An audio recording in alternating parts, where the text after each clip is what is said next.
नारी कोई खिलौना नहीं, वो तो घर की शान है। जिसके दम पर चलता जग, वो ममता की पहचान है। हर रूप में उसने ढाला है खुद को जमाने के लिए। कभी बेटी, कभी बहन, तो कभी पूरा जहान है। દીકરી વાલનો દરિયો, દીકરી કુળનો દીવો, સદીઓથી કવિઓએ દીકરીના ગુણગાન ગાવામાં શબ્દો ખૂટવા નથી દીધા। ક્યારેક તેને ગાય જેવી ગરીબડી કહીને, તો ક્યારેક તેને પરિવારની ઇજ્જત અને આબરૂની એકમાત્ર વારસદાર માનીને પૂજવામાં આવી છે। પણ આ જ ગૌરવશાળી વિશેષણોની પાછળ છુપાયેલી એક કડવી અને હચમચાવી દેતી વાસ્તવિકતા એ પણ છે કે જે દીકરીને આપણે વાલનો દરિયો કહીએ છીએ, એ જ દીકરીને આ સમાજ કઠપૂતળી બનાવીને કેમ રાખવા માંગે છે। પોતાના સ્વાર્થ ખાતર સ્ત્રીના અસ્તિત્વને શૂન્ય કરી નાખવાની ક્રૂર માનસિકતા આપણને ક્યાં જઈને ઊભી રાખશે।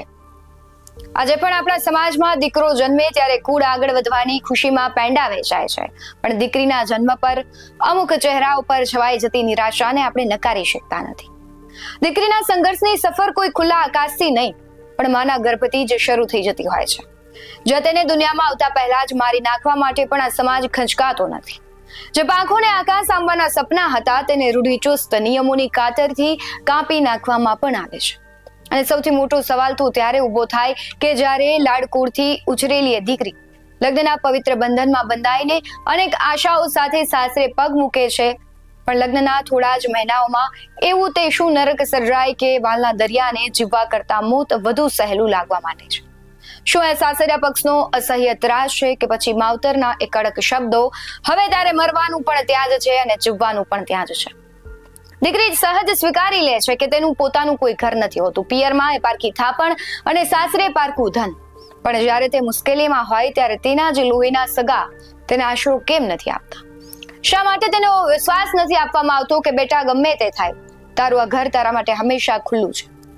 માવતરનો આ જ વિશ્વાસનો ભાવ ક્યારેક દીકરીને મોતવાલું કરવા માટે મજબૂર કરી દે છે। તાજેતરમાં બનેલો ત્વિષા શર્મા કેસ આ કરુણ વાસ્તવિકતાનું જીવંત અને હચમચાવી દેતું ઉદાહરણ છે। એક ભણેલ ગણેલી દીકરી, સપનાઓથી ભરેલી એ દીકરી લગ્નના માત્ર 5 મહિનામાં જ શંકાસ્પદ સંજોગોમાં દુનિયા છોડી ગઈ। દહેજની ભૂખ, માનસિક ત્રાસ અને અસ્તિત્વને કચડી નાખવાની સાસરિયાઓની ક્રૂરતાએ ફરી એક વખત સમાજની સામે અનેક સવાલો ખડા કર્યા છે।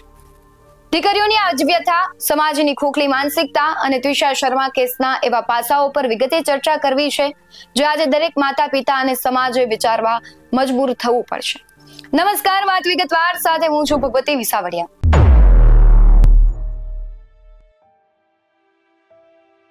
જે દીકરી ભણેલી ગણેલી હોય, MBA ગ્રેજ્યુએટ હોય, મિસ પુણેનો ખિતાબ પણ જીતી ચૂકી હોય અને એક મોટી કોર્પોરેટ કંપનીમાં મેનેજર તરીકે કામ કરતી હોય, શું એ દીકરી લગ્નના માત્ર 5 જ મહિનામાં અચાનક આત્મહત્યા કરી શકે? કે પછી તેની પાછળ કોઈ એવું મોટું ષડયંત્ર છે જે આપણી ન્યાય પ્રણાલીને પણ પડકારી રહ્યું છે? વાત છે નોઈડાની રહેવાસી 33 વર્ષની ત્વિષા શર્માની। ડિસેમ્બર 2025માં તેના લગ્ન ભોપાલના વકીલ સમર્થસિંહ સાથે થયા। સમર્થના માતા ગિરિબાલા સિંહ કોઈ સામાન્ય મહિલા નથી, તેઓ ભોપાલના રિટાયર્ડ ડિસ્ટ્રિક્ટ એન્ડ સેશન જજ એટલે કે નિવૃત્ત ન્યાયાધીશ છે। 12 મે 2026ની એકાડી રાત્રે ત્વિષા શર્મા તેના પરિવાર સાથે ફોન પર વાત કરી રહી હતી અને ફોન અચાનકથી કપાઈ જાય છે। બરાબર 20 મિનિટ સુધી ફોન બંધ રહે છે। ચિંતાતુર માતા જ્યારે ત્વિષાના સાસુ ગિરિબાલાને ફોન કરે છે, ત્યારે સામેથી ઠંડા કલેજે માત્ર એટલો જ જવાબ મળે છે કે તે હવે આ દુનિયામાં નથી, અને ફોન કટ થઈ જાય છે। સાસરિયા પક્ષે તેને આત્મહત્યા ગણાવી છે, પણ જ્યારે પોસ્ટમોર્ટમ રિપોર્ટ આવ્યો ત્યારે ચોંકાવનારો ખુલાસો પણ થયો છે। આ કેસ કોઈ સામાન્ય નથી, કારણ કે આરોપી પક્ષ પોતે કાયદાના જાણકાર હતા। જ્યારે કોઈ હાઈ પ્રોફાઇલ કેસ કાયદાકીય જ્ઞાન ધરાવતા હોય, લોકો સાથે જોડાયેલો હોય, ત્યારે ચોક્કસથી સબૂતો સગે વગે થવાની સંભાવનાઓ વધી જતી હોય છે। 33 વર્ષની આ દીકરીના કેસમાં પણ કંઈક એવું જ લાગી રહ્યું છે। પરિવારનો આક્ષેપ છે કે રિટાયર્ડ જજ સાસુએ પોતાને વગ વાપરીને ઘરના CCTV ફૂટેજ સાથે છેડછાડ કરી છે અને પોલીસને ગુમરાહ કરી છે। જે દોરડાથી ફાંસો ખાધાનો દાવો કરાયો, તે દોરડું પોલીસે ઘટનાના 1 દિવસ પછી રજૂ કર્યું। FIR નોંધાતા જ પતિ સમર્થસિંહ ભાગી ગયો, જેના પર પોલીસે ઇનામ જાહેર કરવું પડ્યું અને આખરે તેની ધરપકડ થઈ અને બાર કાઉન્સિલે તેનું લાયસન્સ પણ સસ્પેન્ડ કરી દીધું।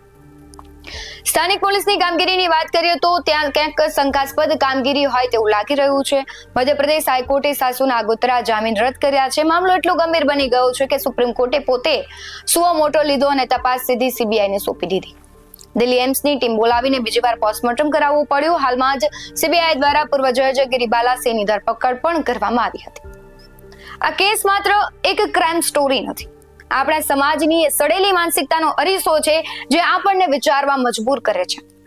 શું દહેજની ભૂખ ક્યારે મટશે? વિદાય વખતે 2 લાખ રૂપિયાની માંગણીથી શરૂ થયેલો ત્રાસ ક્યાં સુધી અટક્યો? જે ઘરના લોકો પોતાની ન્યાયની ખુરશી પર બેસીને દુનિયાને કાયદો ભણાવતા હતા, એ જ ઘરના લોકો દહેજની લાલચમાં આટલા અંધ બની ગયા. આપણે દીકરીઓને કહી દઈએ છીએ કે તારું ડોલું ત્યાંથી જ નીકળવું જોઈએ. આ કડક શબ્દો દીકરીના પિયરના દરવાજા બંધ કરી દે છે. ત્વિષા ભણેલી ગણેલી હોવા છતાં કદાચ આ સામાજિક દબાણને કારણે પોતાનો જીવ બચાવી ન શકી. અને જો એક પૂર્વ મિસ પુણે પણ અને કોર્પોરેટ મેનેજર તરીકે સફળ મહિલા પણ બંધ બારણે સુરક્ષિત નથી, તો સામાન્ય દીકરીઓની સ્થિતિ શું હશે? ત્વિષા શર્મા કેસ આપણને ચીસો પાડીને કહી રહ્યો છે કે હવે દીકરીઓને માત્ર સહનશીલતાના પાઠ ભણાવવાનું બંધ કરી દો, તેમને લડતા શીખવાડો. અને દરેક માતા પિતાને વિનંતી છે કે સાસરે મોકલેલી દીકરીને એવો મજબૂત વિશ્વાસ આપો કે બેટા, ગમે એવી મુશ્કેલી હોય, તારા પિતાનું ઘર તારા માટે હંમેશા ખુલ્લું છે. તમારી દીકરીને લાશ બનીને પાછી આવે ના કરતા જીવતી ઘરે પાછી આવે તે 1000 ગણું સારું છે. ત્વિષા શર્માના કેસમાં પણ એવી જ ઘટના બની છે. તે પરિવારને વારંવાર કહી રહી હતી કે તેમને ત્યાં નથી રહેવું, તેની સાથે ગેરવર્તન થઈ રહ્યું છે, પરંતુ પરિવાર છે ઇજ્જત આબરૂને ધ્યાનમાં લઈને ક્યાંક દીકરીની જે વેદના છે તે સાંભળતો નહોતો ને તેનું પરિણામ આપણે જોયું કે ત્વિષા શર્માએ પોતાનો જીવ ખોવો પડ્યો. આવી અનેક દીકરીઓ છે કે તેની સાથે સાસરામાં ખૂબ ખરાબ વર્તન થઈ રહ્યું છે. તે છૂટાછેડા લેવા માંગે છે, તેમાંથી બહાર નીકળવા માંગે છે, પરંતુ પરિવાર ક્યાંક સમાજની દ્રષ્ટિએ તેને ક્યાંક રોકી રાખે છે. ઘણી બધી દીકરીઓ એવી પણ છે કે જે પરિવારનો સાથ મળે છે અને તે ત્યાંથી નીકળી જાય છે, ગંદકી કચરામાંથી નીકળી અને પોતાની એક નવી શરૂઆત જિંદગીની કરે છે. એટલે કોઈ પણ વ્યક્તિ હોય, વસ્તુ હોય કે સમાજ હોય, તેના 2 પાસા હોય. જો એ પાસાને આપણે ન સમજીએ તો આપણે પોતાના વ્યક્તિઓને ખોવાનો વારો આવે. ત્વિષા શર્માના આત્માને સાચો ન્યાય તો ત્યારે જ મળશે જ્યારે કાયદાની આડમાં છુપાતા આવા ગુનેગારોને કડકમાં કડક સજા થાય. આપણે ઘણી વખત બોલતા હોય કે જ્યારે બધું પૂરું થઈ જાય ત્યારે શું વધે? તો વધે શોક. શોક પૂરો થઈ જાય ત્યારે સ્મૃતિ, અને સ્મૃતિનું શું કરવાનું? તેને એક સંકલ્પ બનાવવો જોઈએ કે વસ્તુ કે વ્યક્તિ ક્યારે એમને પૂરા નથી થતા. અનુરાધા સિંહની કવિતા સંકટમાં શબ્દો પ્રેમ, સંવેદનશીલતા અને માનવીય સંબંધોના સ્તરને સુંદર રીતે ઉજાગર કરવામાં આવ્યા છે. સારે સંકટ પ્રેમ કે થે, હિંસા કા કોઈ નહીં. હિંસા કે જર જમીન જોरू થે, નદી થી પહાડ થે, और थे अंधेरे सबूज वन. ईश्वर के सिवाय कोई नहीं आता था चश्म दीदी करने. प्रेम के लिए छोड़ गए गैर बिरादरिया खापे, कोर्ट कचेरिया, इतने खुले मैदान की हाथ चूमते डर लगे. ऐसी तंगदिली गलियां की बाह बाह चलने की गुंजाइश नहीं थी. दुनिया मजमा लगाई थी सो अलग. प्रेम से कहा जाता है कि पहले अपने पांवों पर खड़े होकर देखो, फिर गृहस्थी चला कर दिखाओ. यानी पहले खैबर दरे को पार करो, फिर जिंदा लौट कर दिखाओ. हिंसा से कोई उम्मीद नहीं थी, वह खंजर पी पहुंचती थी मरने वाले के कपड़ों से. આ કવિતા ખૂબ મોટો સાર આપે છે કે દુનિયા કેવી છે, વાસ્તવિકતા કેવી છે, જીવન કેવું છે.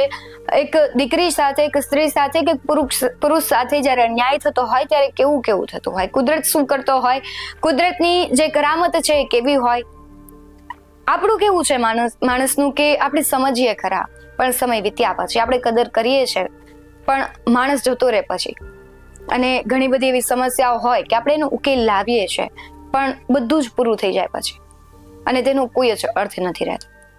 આ કેસને લઈને તમારું શું માનવું છે? સમાજની માનસિકતાને લઈને શું માનવું છે? ને વર્તમાન જે અત્યારે સમસ્યા ઉપજી રહી છે તેને લઈને તમારું શું માનવું છે? કમેન્ટમાં જરૂરથી જણાવજો. બાકી આવા જ વધુ અહેવાલો સાથે ફરી મળતા રહીશું. તમે અમારી યુટ્યુબ ચેનલને સબસ્ક્રાઇબ કરવાનું અને ફેસબુક અને ઇન્સ્ટાગ્રામ પર ફોલો કરવાનું ભૂલશો નહીં. બાકી અવનવી અપડેટ્સ માટે આપ જોતા રહો BS9 TV ન્યૂઝ. નમસ્કાર.